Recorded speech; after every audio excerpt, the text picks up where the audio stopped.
Uh, Mengikut RMK 12 ni, dinyatakan banyak anjakan besar. Yang paling saya lihat adalah dengan perundangan berkaitan rasuah. Dia kalau mengikut anjakan besar ni, perundangan berkaitan rasuah ini, dia sebut memantapkan rangka kawal selia bagi menambah baik accountability dan ketelusan. Ini distresskan. Memperkenalkan pelan integriti berasaskan nilai murni madani. Tak tahulah apa madani, saya tak faham. Dan dia ke arah untuk membina semula kepercayaan dan keyakinan rakyat. Bermakna rakyat selama ini tidak percaya dan tidak yakin. Terutama keyakinan rakyat kepada sistem pentadbiran keadilan. Jadi kalau kita melihat kepada keseluruhan fakta yang membawa kepada keputusan di NAA yang amat berhormat Datuk Seri Zahid Hamidi, terlalu banyak kita lihat kebetulan yang wujud dalam kes ini seolah-olah mengesahkan persepsi rakyat secara negatifnya. Persepsi negatif rakyat tentang grand scheme of things dengan izin atau campur tangan politik yang disusun bagi membebaskan beliau tempoh hari. Jadi kalau kita lihat ketua pendakwaan dalam kes tersebut, Raja Rosella Raja Toran, ketua pasukan pendakwaan bagi kes yang berhormat, dan juga Peguam Negara Tan Sri Idrus Harun, kedua-duanya bersara. Dan saya rasa Raja Rosella ni diminta bersara barangkali, diberhentikan. Dan sebelum bersara di tengah-tengah kes yang telah dipanggil membela diri, iaitu kes di peringkat pembelaan, diberhentikan. Jadi saksi-saksi Peguam Negara yang baru pula hanya melapor diri selepas permohonan DNA telah dibuat. Jadi siapa sebenarnya? Siapa yang akan bertanggungjawab terhadap keputusan ini? Besut, boleh tanya sikit Besut? Sabar. Ini floor saya, ikut saya. Betul lah, betul. Cuma saya nak tanya. Dibebas. Sabar dulu. Saya nak tanya sebab Besut. Sebab Besut saya tak Hakim. bagi 30. Yang berhormat Kuala Langat ni floor Besut. Kalau dia benarkan, yang berhormat. Duduk yang berhormat. Speaker. Ulangan ni tak faham, duduk. Saya nak betulkan speaker. Hulu Langat. Yang berhormat Hulu Langat. Sebab speaker sebut Kuala Langat. yang baik, maaf saya, Hulu Langat ni floor Besut. Sila duduk. Ya. Last dah nak habis. Duduk yang berhormat. Okey, silakan Besut. Okey, penarikan balik kes ini telah membawa tomahan dan kecaman rakyat yang melihat bahawa institusi undang-undang termasuk SPRM dan juga Jabatan Pengarah telah diperalatkan oleh pihak-pihak tertentu. Jadi alasan pihak pendakwaan Besut. bahawa pihak pembelaan Besut sikit lagi. nantilah lepas ni lah. Sebab Besut kata tadi rakyat tak Sabar setuju. dulu, sabar. Yang berhormat Hulu Langat, duduk yang berhormat. Ni floor Besut. Ya. Ikut suka besut lah ulangan. Jadi alasan pihak pendakwaan bahawa pihak pembelaan telah memanggil, kita tengok alasan dia. Telah memanggil 15 saksi termasuk tertuduh sendiri. Pendakwaan berpendapat bahawa keterangan saksi-saksi ini perlu diteliti oleh pihak pendakwaan dan juga pihak penyiasat. Ini bukan kerja pihak pendakwaan, dah peringkat pembelaan, kerja mereka lah untuk menimbulkan keraguan yang munasabah. Ya. Jadi sepatutnya dibuat di peringkat pendakwaan. Biasanya kalau bawah 145(3) ni nak menuduh atau nak naik balik, kalau nak menuduh biarlah ada kes. Cukup bukti, cukup keterangan.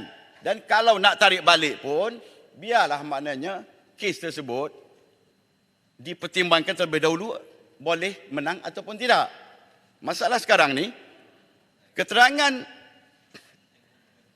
mencukupi, dipanggil bela diri.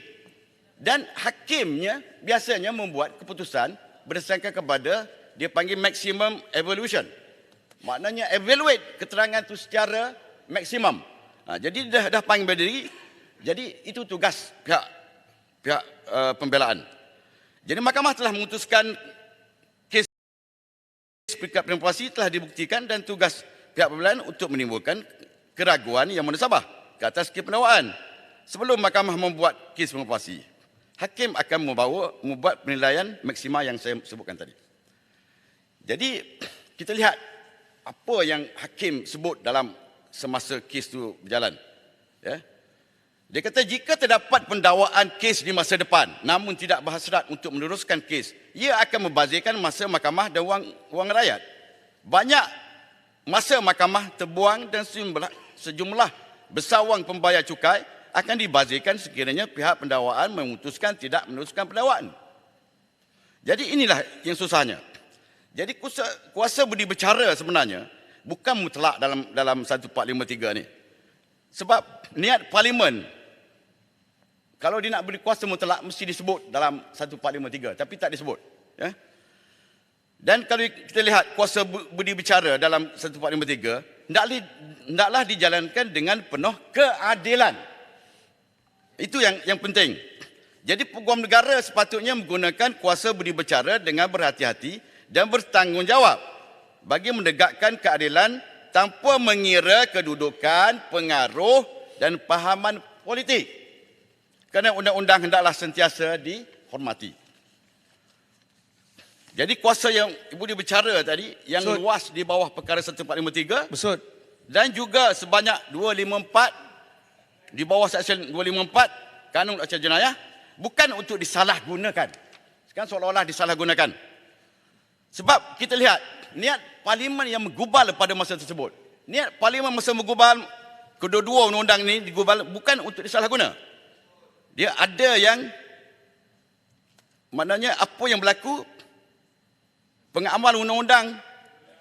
Saya rasa pengamal undang-undang jelutong pun terkejut beruk dah agak-agaknya. Dengan keputusan di ANA ini tak? Tak terkejut ke? Terkejut, boleh diam, tak apa. Kita faham.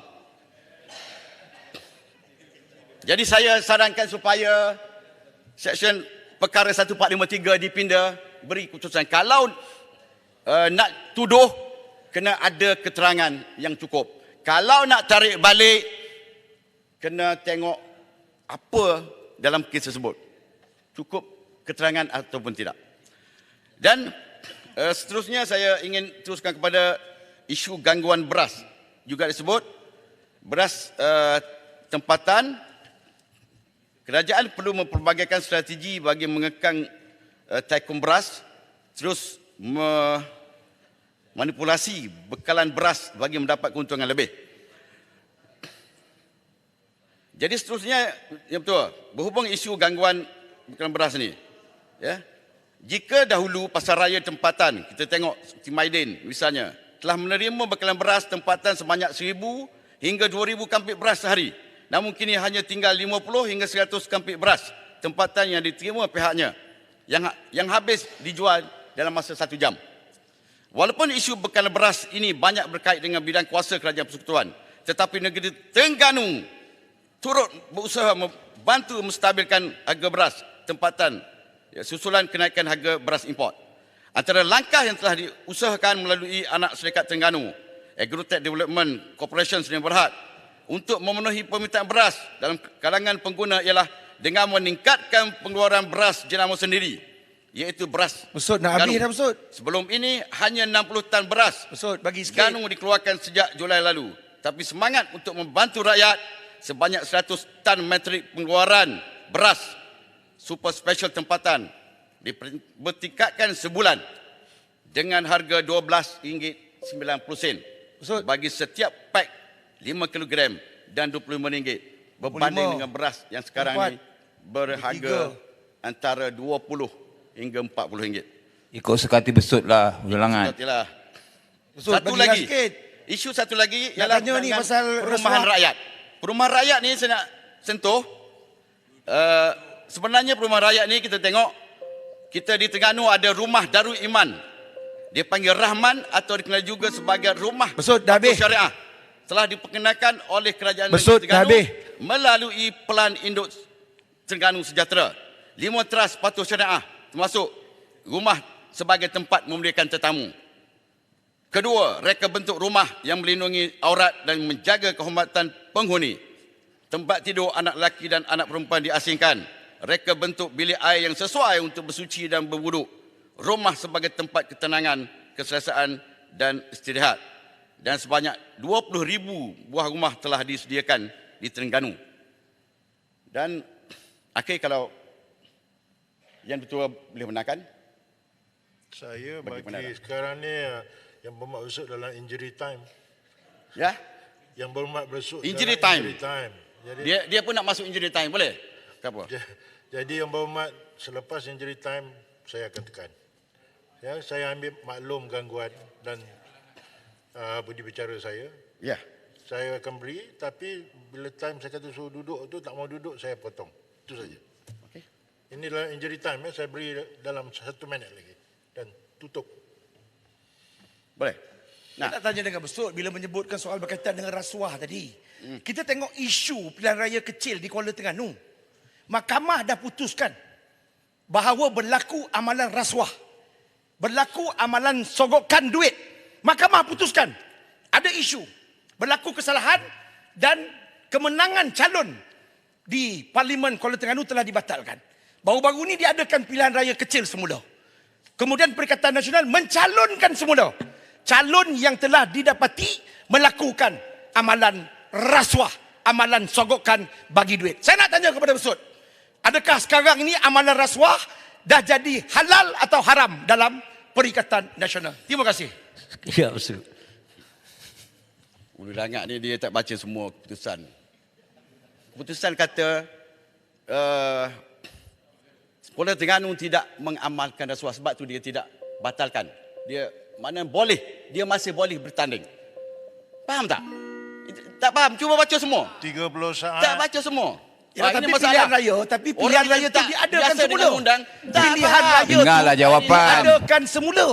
Kalau tidak, Kalau tidak, kenapa dia masih SPR dibenarkan membatalkan bertanding keputusan pilihan kerana raya dia itu tidak amalkan dan pilihan rasuah. raya itu diadakan Tidak semula? amalkan rasuah. Maksudnya berlaku amalan rasuah, semua. Dengarlah berlaku jawapan amalan bagi ulangan. duit, berlaku amalan sogokkan. Dengar jawapan dulu. Berlaku, ini berlaku. Dengarlah Maka jawapan dengar. ulangan. Ini berlaku. Ini Sebab itu diadakan pilihan raya semula. Jadi kita nak tahu sama ada sekarang ni Itu rasuah masalah. Dia dah jadi masih halal dibenarkan ataupun haram bertanding. dalam Kalau Perikatan dia Nasional. melakukan rasuah, Yang berhormat Besut dan yang berhormat Hulu Langat, sila duduk. Cukup masa dah. Okey. Berikutnya, Langat tak faham.